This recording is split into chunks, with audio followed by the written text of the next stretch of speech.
I certainly can see, the way this season's ended, they're going to be a pain in the butt in the NFC playoffs. I wouldn't want to have to play the Eagles. I mean,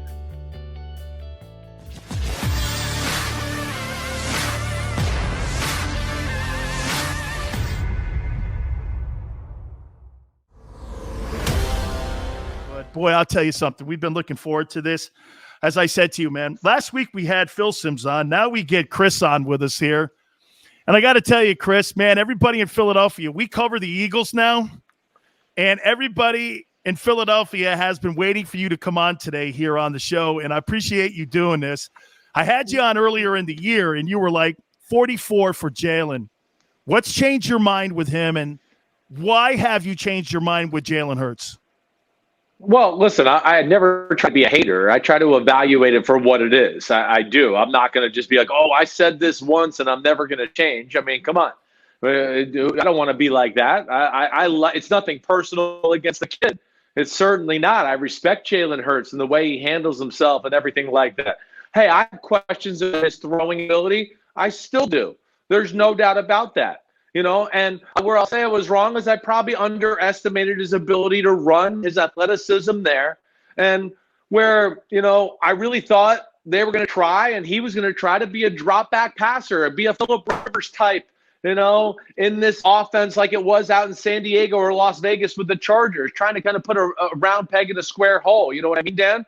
But yeah, like the change around is they formulated the right offense that works for him and works for their football team. And that's where you see the success. Again, he's never going to be like Tom Brady or Aaron Rodgers and just precision passing and surgical and move the ball down the field that way. But he is a gamer. He's tough. He knows how to extend plays and make plays outside of the pocket. He's a pretty good deep ball thrower. And that works within the confinement of what the Eagles are trying to do on offense, which is one of the best offensive lines in football, one of the best run games in football. Now you add him and the quarterback threat to that run game, and you got pretty good receivers on the outside, one-on-one. I guess that's where I would say the changes that I see. There's still issues there, Dan. There is. I mean, look at the first half of the Giants game. I mean, come on. There was crappy throws all over the place. But, for the most part, he does not make a lot of mistakes. He makes plays. He understands situational football. And he really is a good leader, too. And I don't think you can forget about that aspect as well. Chris, do you think he's the future quarterback of the Philadelphia Eagles? For right now, I do. For right now, yes. I mean, I think you got to go all in on a certain style of football with Jalen Hurts, almost like you do Lamar Jackson with the Baltimore Ravens, like I was talking about. But we've seen steady improvement here. And, for the way the team is built, I certainly can see, the way this season's ended, they're going to be a pain in the butt in the NFC playoffs. I wouldn't want to have to play the Eagles. I mean, I don't care who you are. Your offense comes out, chokes a little on the first drive, 3 and out. Now the Eagles and Jalen Hurts go on a long drive, run the football, control the clock, put the pressure on you. I mean, that's going to be it. They're made for playoff football. So, yeah, I think there's a good chance that he is the quarterback of the future for the Philadelphia Eagles right now. How about this too, Chris? I mean, when you look at what they've done since week 8, and I got a stat here I want to throw at you here. Since week 8 in the season here, this defense has now given up 18 or fewer points. And like you just said, they're the number 1 rushing offense in the NFL. As you know, when you have to go to Cold City, teams, and you have to go to Green Bay or you have to go to some of these other places to win a ball game, and obviously the NFC is going to run through Green Bay, you've got the formula to beat a team also like the Rams, because you put those guys like Stafford and Brady and Rodgers on the sidelines because you have the defense and you have the rushing attack to be able to do it. How much of a threat do you think the Eagles are going into the postseason? It's anybody's game this year in the NFL. There's no great team. You said it. The Packers are the number 1 seed, but I don't look at the Packers and go, oh, my gosh, they're so talented and so dominant all over the field. What is the rest of the NFC going to do? I think there's a number of teams in the NFC that are more talented than the Packers. I do. So, I do think, I look at the Eagles, the 49ers, another potential wild card team, depending on what happens. if we're sitting here a month from now and the Eagles and the 49ers, either one of them's in the NFC Championship game, I would not be shocked. Yeah, they play complementary football right now, the Philadelphia Eagles. The way they play on offense, you're talking about the defense. The defense was way too simple early on in the year. Basic coverages and quarterbacks were just picking them apart. But they fixed that issue along with, every good team, part of the evaluation process to me is always going, well, you got to evaluate your own team, where your assets are. Are you getting the most out of those assets? And are you capitalizing on the strengths of your football team? And I think early on in the season, the Eagles weren't doing that. But, to steal a phrase from our head coach there, Nick Sirianni, I mean, he planted a damn flower and a freaking garden grew ever since then. And I'll give him a lot of respect. He's a good coach. Might not be the greatest interviewer in the world, but he's a damn good coach. If you had to I'm going to throw three names at you: Mike Vrabel, Nick Sirianni, Brian Flores, and if you want to throw Staley's name in there, depending on what happens this weekend against the Raiders, who would be your NFL Coach of the Year frontrunner? Ooh, those are all good ones. I mean, first off, I'm going to throw Matt LaFleur in there. That would be the guy I would go with. All right. And again, Matt, I respect all those guys you just talked about. Vrabel's phenomenal. Brian Flores, I worked with him in New England. I've known him for a long time. Love him. All these guys, Nick Sirianni, they've done a great job. I'm not trying to disrespect any of them by saying Matt LaFleur. Where I say Matt LaFleur is, I mean, again, hey, we're sitting here.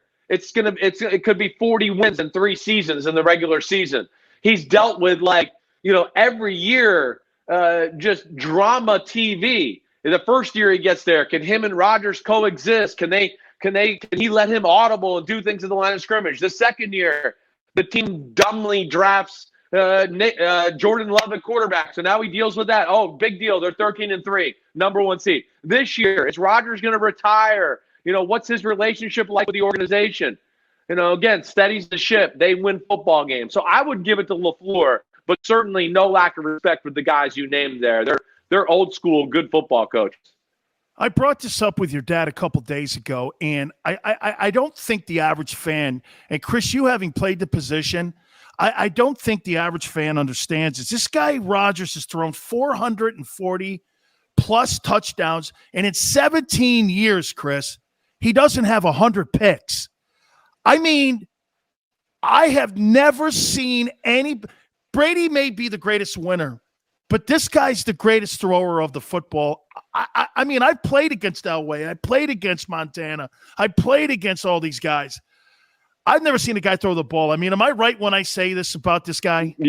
You're right. Dan, you're right. I mean, listen, Aaron Rodgers is the greatest quarterback I've ever seen. I've been saying that for a while. And again, I know, Brady's got all the rings and all that, but come on. Does everybody really think if Aaron Rodgers didn't play in New England, they wouldn't have won 6 Super Bowls? Are you kidding me? I look at it and go, no, they probably would have won 8 or 10. They might be going. Rodgers is, quickest to 40,000 yards, quickest to 300 touchdowns, quickest to 400 touchdowns. The greatest arm I've ever seen in the history of the sport, the quickest release I've ever seen in the history of the sport. One of the greatest off-platform throwers in the history of the sport, a gunslinger, and one of the greatest extenders of plays in the history of the sport, yet he takes care of the football better than anybody in the history of the sport. It's unbelievable. And that's where, again, I look at him and go, he's been carrying that organization for a long, long time. It's why I question the Packers this year. I just go, it's still a little too Rodgers and Devontae Adams centric. Are they really dominant in any real area? I don't really think they're as talented as the Bucs when they're healthy, or the Rams, or the Cardinals, or the Cowboys for that matter. But LaFleur, good game plans. Rodgers understands how to manage the game and when to take a chance and when not to. And they don't mess up. They execute. They play a clean style of football. And it's awesome. And it wins your regular season. But I'm just not sure that can get you to the Super Bowl. As awesome as Aaron Rodgers is, it's still the greatest team sport in the world, and you need team support to get there. And that's something that he's lacked a little bit, in my opinion, in Green Bay over the years. Couple last questions for you. Chris, are you sold that Matthew Stafford is the guy that can get the Rams across the finish line? Well, I was totally early in the year. I've been on my podcast, Chris Sims on Button, that I do through NBC, talking on Pro Football Talk with Florio. he's the number one question about the Rams football team. And I'm not one to always say that. I'm always, let's not always blame the quarterback. I always fight against those narratives. I really do. And first off, I mean, I was always a huge fan of him up in Detroit. My quarterback rankings, I had Stafford in the top 10 every year. People were always crapping all over me for that. He's extremely talented. But like the burden of expectations does seem to be getting to him to a degree. It's been very careless here for the last 6-7 games. Even winning last week, man, a lot of dumb plays. The week before that, beating Minnesota, man, a lot of dumb plays. So that's where I am concerned. And, you know, the Rams got to go, and the defense, the run game's got to go, and special teams, it's all kind of in the right spot. Stafford's the million-dollar question right now. And I'm not sure if maybe McVay might need to manage him to a degree. I know he's in love with his arm and what he can do, and he's a brand-new toy.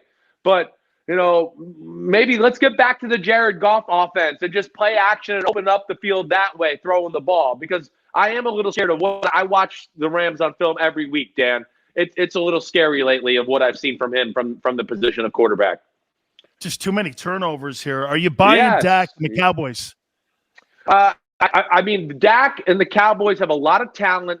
Their defensive line getting healthy changes them on the defensive side of the ball. I mean, it's a dominant defensive line, especially if they have to play a team that can really throw the football. They're going to be able to get after the quarterback.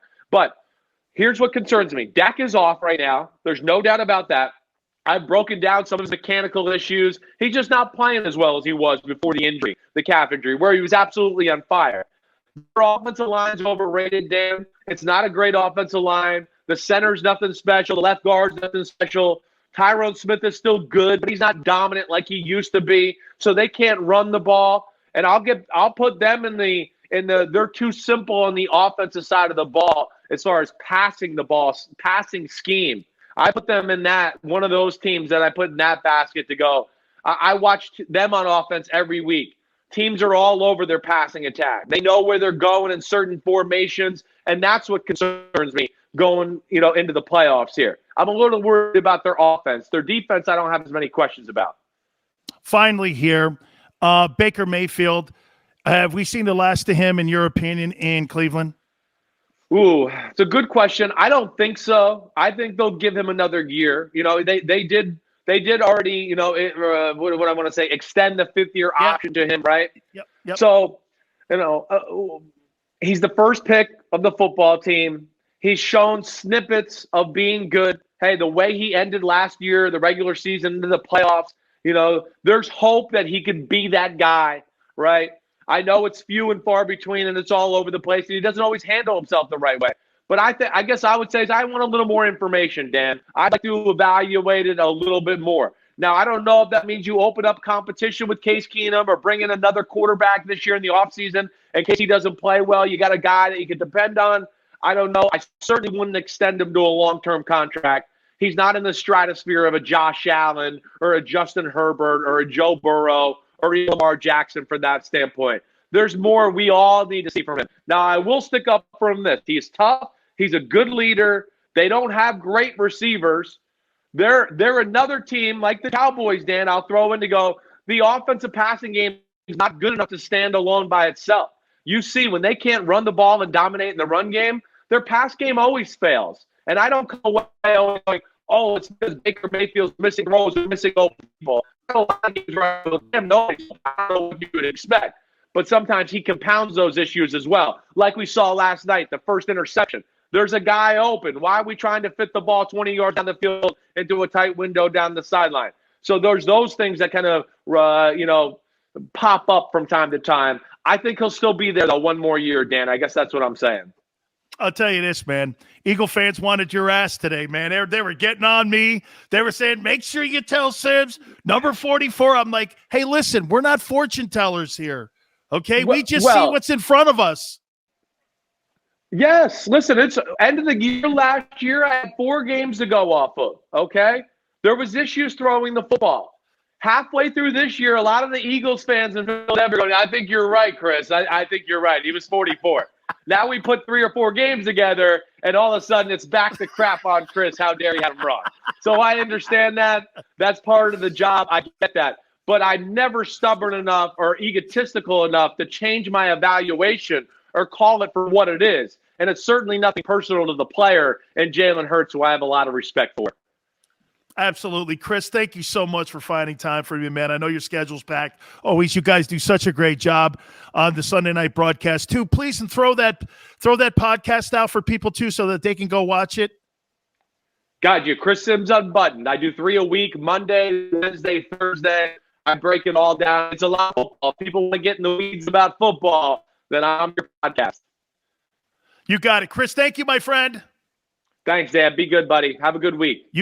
You got it. That's our friend Chris Sims. All right, hit the like button. We're going to take a timeout. We'll respond. You keep it right here on the National Football Show.